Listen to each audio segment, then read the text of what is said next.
and this week's segment of Ask Noreen. I told you last week with my update, my chat and channel update that I was going to start doing an Ask Noreen segment every week, and this is going to kind of be our once a week kind of get together so that we can all, know what page we're all on. Basically what page I'm on, and that I'm hearing you when you're talking to me in the comments section if I don't respond to you. So I have a list. See, I have this list here. And here are my 4 questions that I chose when I said I was going to pick 4 questions to address. And pardon me, water. I'm going to go ahead and start. First of all, for those of you who don't know, or maybe some of you do know, but I'm going to address this. Earlier in the week, Bev and I, my friend Mrs. Wolfe, and from our half-acre homestead, had some horrible troll problems, which hopefully we've gotten under control. The channel had to change its name, but the channel is still showing some of Bev's older videos that she took down, but they have kind of bastardized, so to speak. But that's kind of hopefully in the bag, and we're going to just move along. I had so many people ask me to do different kinds of recipes in the comments of last week's video. Chicken pot pies, English muffins, different casseroles, holiday drinks. I got you covered. Thank you for your suggestions. I do hear you all when you leave me comments and when you leave me suggestions. Even if I don't respond to you, I actually do hear you. Molly, can you hand me, that really thick composition notebook right there? There's 2 of them. That one underneath, too, I want. I have this composition notebook. And then I have this one. You see this? This has all of my notes in it. And all of my recipes. Do you see it? I don't know if you see it. You can see it there. But I write everything down, and I make copious lists. I'm a really kind of, I'm not even a reformed list maker. I'm just a list maker, and I write lists of everything. This is my MO. I take a sheet of computer paper, I fold it in half, I write on one side, I write on the other. When I run out of room, I fold it back on itself, and I start all over again. At which point, I have to number the pages, 1, 2, 3, 4. But, the recipe requests do not fall on deaf ears. I know that some of you have had your requests fulfilled, and just know that I do hear all of you. And I'm not probably going to address all of them because there are just some things that I don't think my family will eat. So unfortunately, those things are going to have to be fulfilled by someone else on YouTube. We cook what we eat. That's right. Because whenever you see me make something, I make it for my family. I was so privileged the other day. I was in the grocery store and the checker looked at me and she said, "Did you upload a video today?" I'm like, "Yeah, I did." She's like, you didn't upload one yesterday.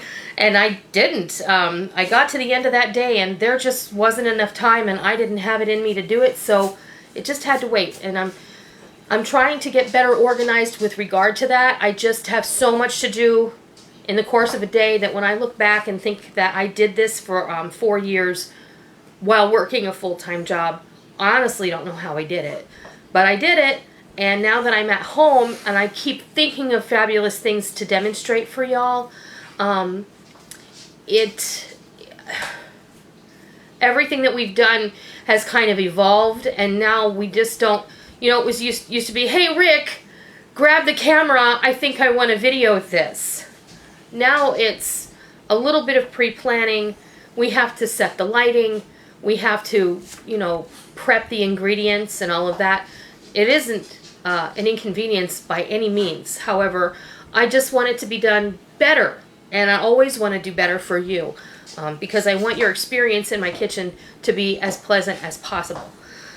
I had someone ask me if I would do a video on my Szeged spices, and of course Szeged is the Hungarian paprika brand. They're called Pride of Szeged, and Szeged is a city in Hungary. And this is the paprika.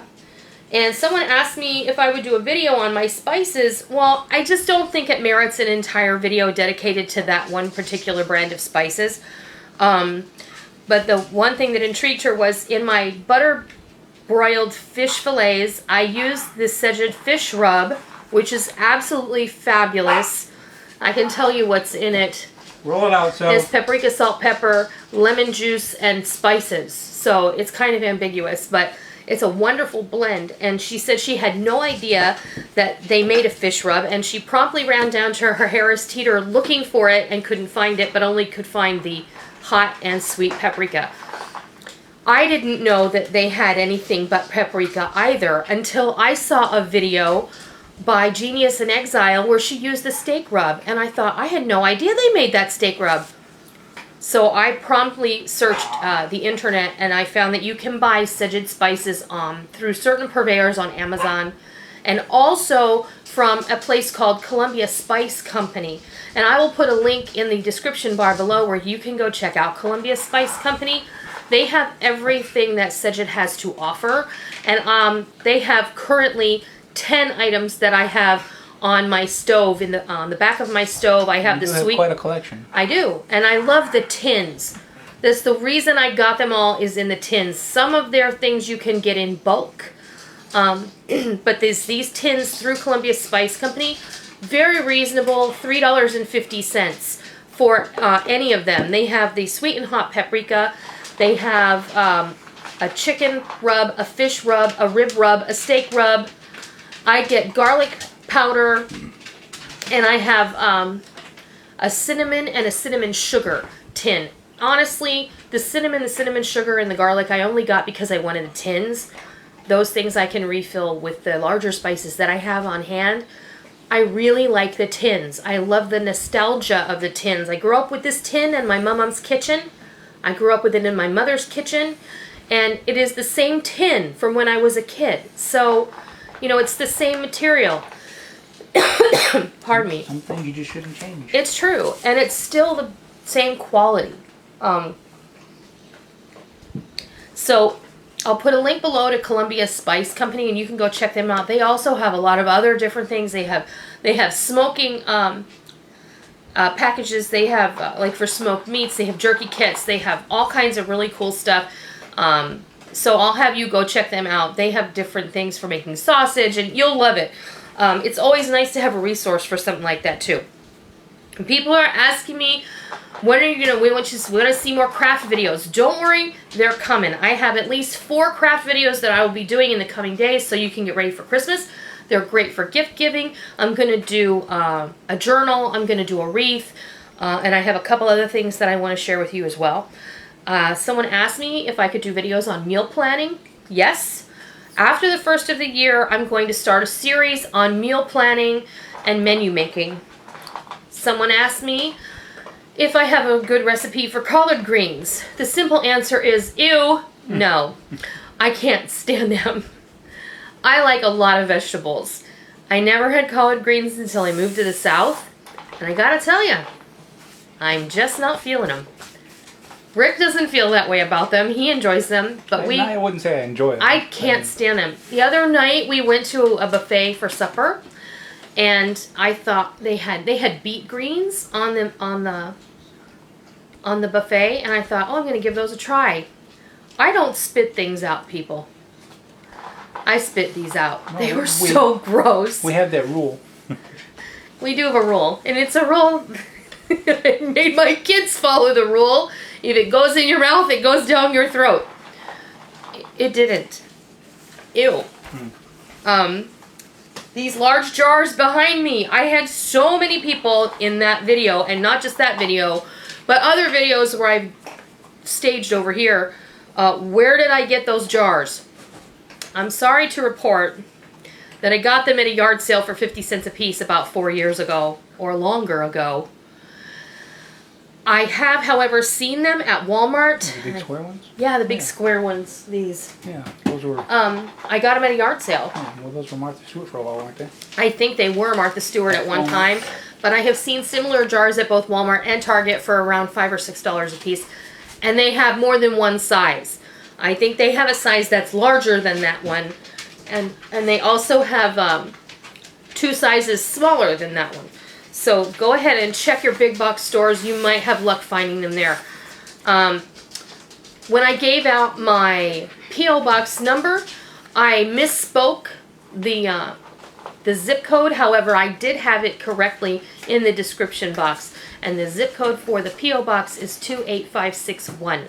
And that was correct in the description box. A couple of you brought that to my attention, and I just wanted to mention it.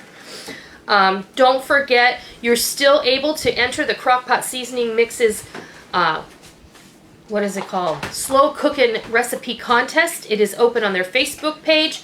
Not my Facebook page, on their Facebook page. One of my regular viewers got all upset because I wasn't allowing people to enter my contest unless they entered it on my Facebook page. This is not my contest. It's the Crock-Pot Seasoning Mixes people who are doing the contest, not me. I entered the contest. Hi, Simba. And you are still eligible to enter the contest until the 21st of October. And so I really do encourage you to do that. So get out your slow cook recipes and get at it. Get out your camera and take a picture, write down your recipe, and go over to their Facebook page and enter that contest. I'll leave a link below as well. Really important, Walking Dead Season 4 premieres on Sunday night. I'm very excited about that. I just feel like sharing some of this stuff with you guys makes me more real. I'm just like you are. Because now that I don't have a Walter fix anymore for the rest of my life, for those of you who are Breaking Bad fans, you'll understand that. You know, I have to get it somewhere, and AMC does not disappoint. Walking Dead starts, and I hear that they're doing a spin-off of The Walking Dead, so we'll be interested to see if that actually happens and if it's any good. Where is Tarani Friday? And this wasn't a question that was asked in the comment section at all in last week's video. However, I have people PMing me. I have people leaving messages on my Facebook page, leaving me messages on Google+. Where's Tarani Friday? Here's the deal. I did so many Tarani Fridays that I got burnt out, and I think some of you did too, so I kind of stepped back from that. I am going to be making more Tarani recipes, but they're going to be a little bit different. You'll see them. May not be called Tarani Friday. I think I'm going to call them Tarani Time. But it may not just be drinks. We're going to be starting to use Tarani as flavorings in different recipes. And, you know, if you look at the Tarani syrups, you can use those not just for drinks, but you can use those like extracts or flavorings in just about anything that you make. And we're going to have some little scientific experimentation going on. And, you know, you got to respect the chemistry. So we'll go from there. I have one other thing I want to address, but I'm going to go ahead and I'm going to do your questions. Yeah, I just want to point out that we live in a zoo. We have all kinds of critters running around this house. So if you can't stand seeing them walk across the table or on the counter or something like that, don't come in our kitchen. Right. And our cats don't get on the counter for the most part. But anybody who has a cat knows it's very difficult to keep them off the table. But that is why we copiously clean our table all the time. So, you know, it is what it is. But I'm going to go ahead and address the 4 questions that I chose this week. The first one is from Sheila6325. One holiday question. What would you suggest for holiday unexpected company to be the quickest and easiest treat that we can purchase or have ready in case that happens? It happens to me all the time, and I have run out of easy things to have on hand. Okay. Here's a couple of suggestions for you. A brick of cream cheese, a jar of pickled jalapenos, and a jar of raspberry jam. You mix the jalapenos and the raspberry jam together. You pour them over the brick of cream cheese. You serve them with crackers or baguette. Everybody's happy. Here's another.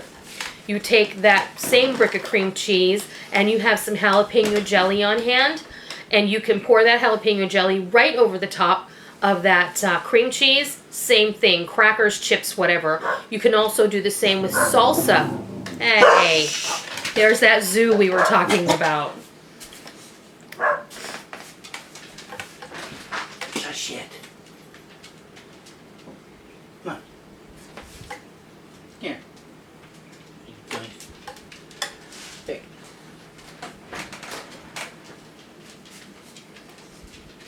That's why we edit. Yep.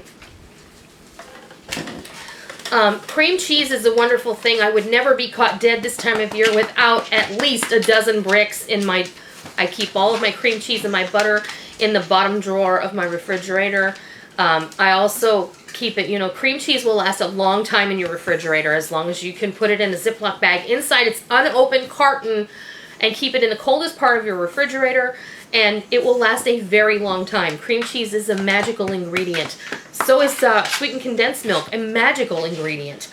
Not that you're going to want to serve that to your guests, but for a spread or a dip of any kind, sweetie, cream cheese is the way to go. Any kind of, a jar of, like I said, raspberry jam, jalapeno jam, jalapenos, mix it all together. Pour a jar of salsa over a brick of cream cheese. That was always a great one. Also, another one that I personally like, you take a cup of salsa and a cup of sour cream and mix them together. That's a really fun dip, and it's really fast. And you don't have to have anything special on hand to do it. You just use your favorite salsa and a cup of sour cream. You mix them together. You have instant dip. If you like to bake cookies, the next time you make a batch of chocolate chip cookies, make a double batch. Bake off half of it, take the other half, scoop them, put them on a cookie sheet, and freeze them. Then after they're frozen, you put them in a Ziploc bag.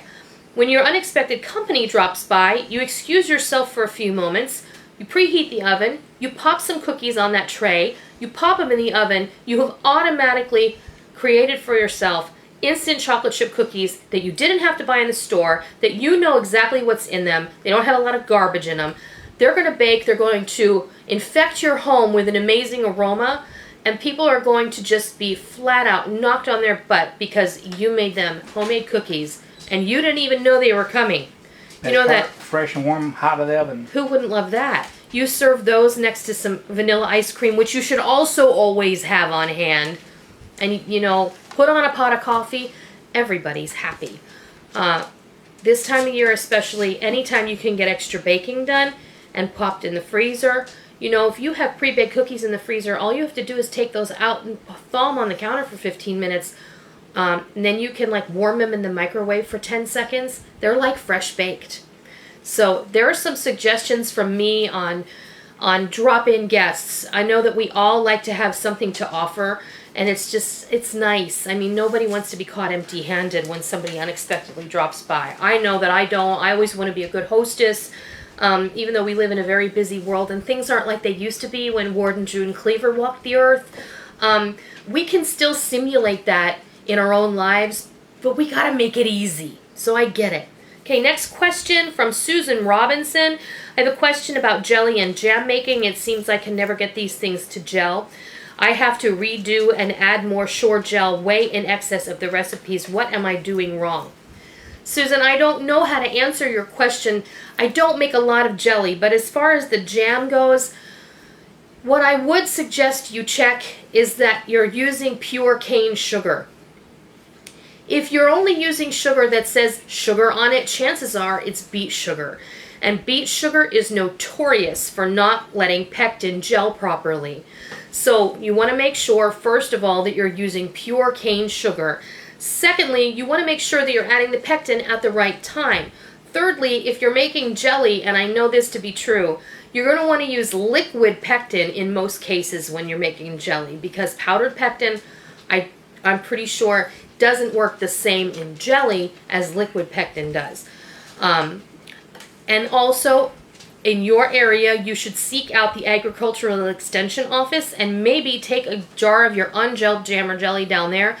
Ask them if they can help you out. But I think the place you need to investigate is the sugar. I think if you check the sugar that you're using, you might find that it's just sugar and not pure cane sugar. Beet sugar is a big problem when it comes to jam and jelly making.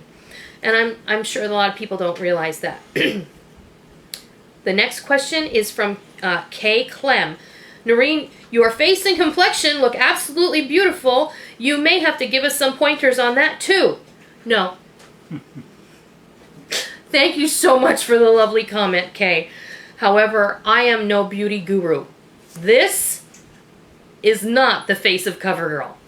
And I appreciate your comment, believe me. I am not going to do makeup tutorials. I'll leave that to the young women who I follow. I watch a lot of beauty gurus, to be very honest. I watch one who doesn't want to be named. And then there are just so many. I watch April Athena 7. I watch It's Judy Time. Oh God, Candy Johnson. I absolutely adore her. There are so many of them that are just really informative. And you know what? Can it be completely honest? It's kind of like a guilty pleasure for me. I am a flat out YouTube addict. And there are so many people on YouTube who do so many amazing things. The beauty thing is just, it's that real girly girl deep inside my heart. And it's just fun to watch other girls put makeup on, even though I may not ever do it like that in my whole life. I'm probably never going to wear artificial eyelashes or anything like that. But it sure is fun to see somebody else do it and see how it looks in the end. But thank you, Kay, for your question and for your lovely comment. You know, it's always nice to get a compliment like that. And my last question is from Lindsay Lamance. I was wondering if you can show how you store your food storage, or do you have any suggestion on what to start with? Well, the short answer to will I show my food storage is no. We have a pretty hard and fast rule. Rick and I decided together that we would never show where we put our food storage. I am more than happy to share different information about long-term food storage, etc. That all kind of builds on itself. The first and most important thing that I can tell you is do what you can every single day within your means. Store what you eat what you store. Look at what your family enjoys. Get them off the junk food. Get them on home-cooked meals and build your set of menus from there. And rotate. Rotate, rotate, rotate. Those are the most important things I can tell you. Tell them about the mayonnaise. Tell them about the mayonnaise. I put mayonnaise in my can rotator. Mayonnaise is good for up to a year. It is as shelf stable as you can get. However, it is not shelf stable for 2 years.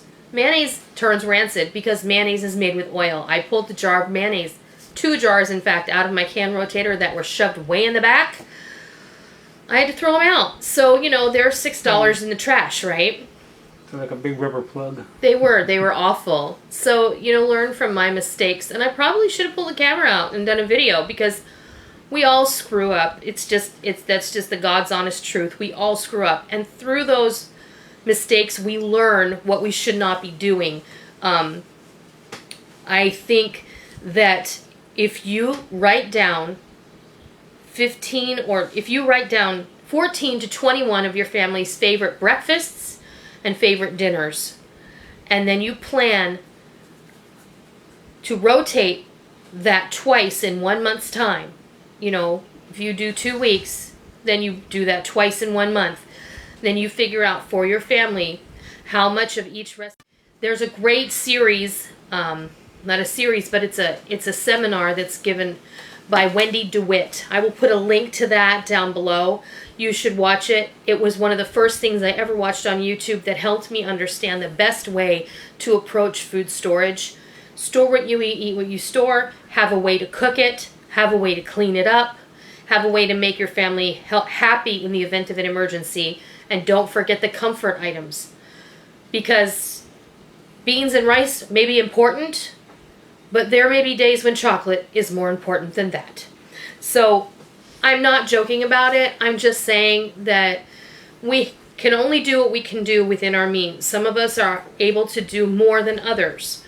And in the end, we all have to prepare. Once we're done preparing for ourselves, we must always think about others in our preparations.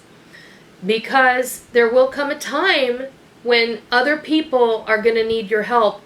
Because you've taken the time to help yourself and your family, there are going to be other people who didn't. And you're going to have to figure out how you're going to deal with that. And let me tell you something. The people who tell me that they're going to not bother to prepare for themselves and they're just going to come and take mine are sorely mistaken. Because the solution here is not at the end of the barrel of a gun. The solution is in here and in here. And if we don't take into consideration that there are going to be other people who need help, you're not going to be able to stand there and go, well, you didn't help yourself before and I tried to help you. You're just going to have to swallow hard and you're going to have to help.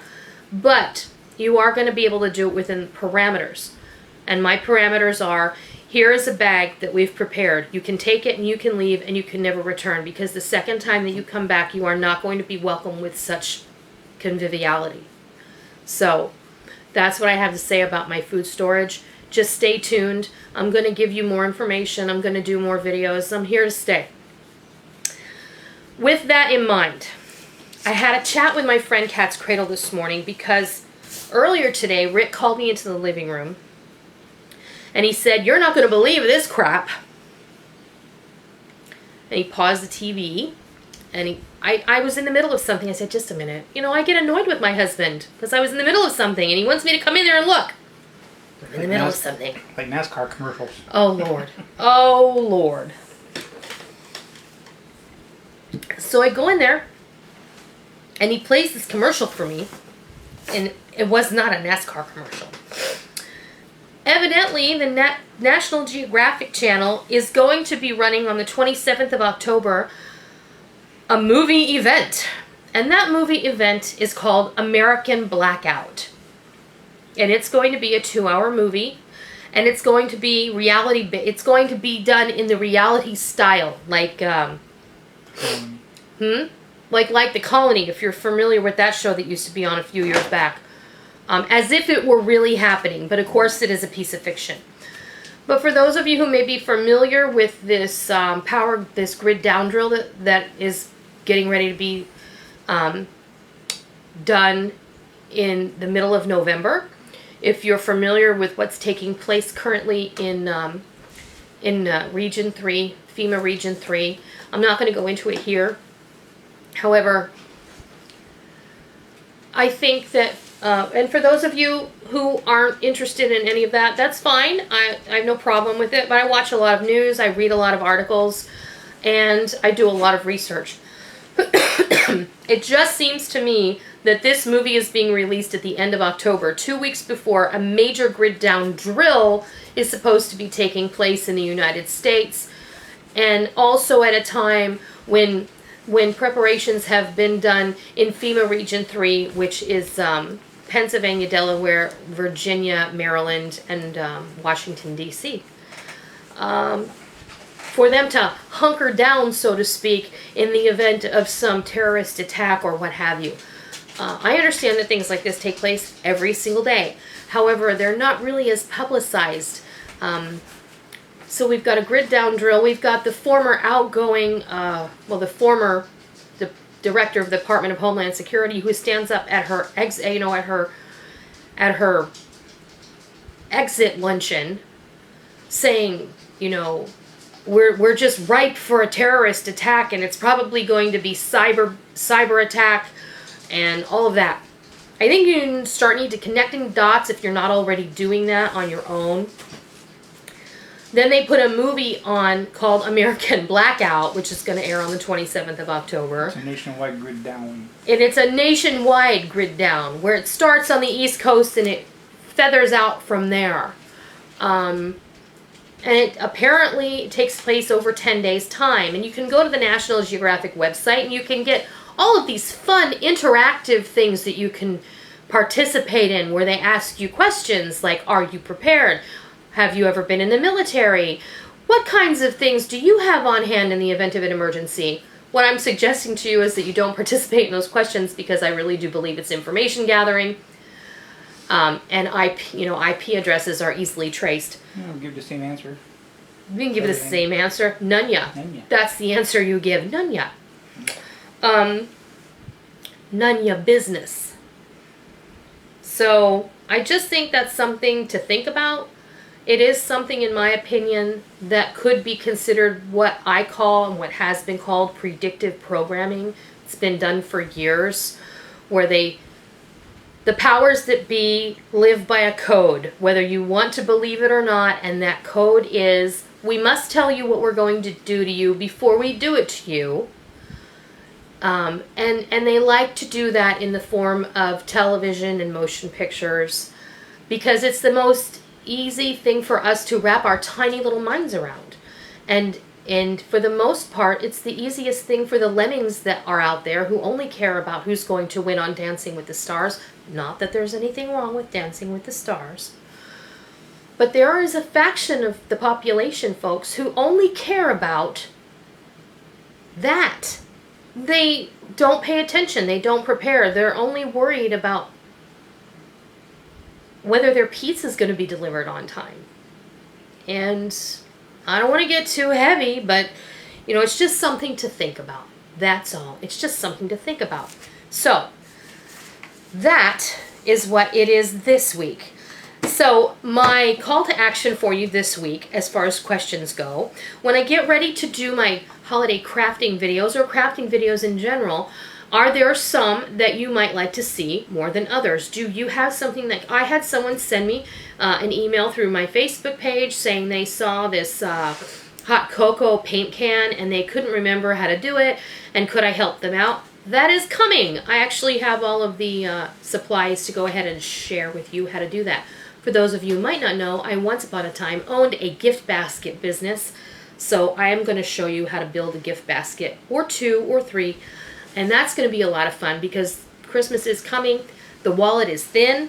And sometimes it's really easy to throw together a really super looking gift basket because, honey, just like we eat with our eyes first, we receive a gift with our eyes first. And the better, you can have a $5 thing in that box, but it can be awesome if you know how to wrap it up right.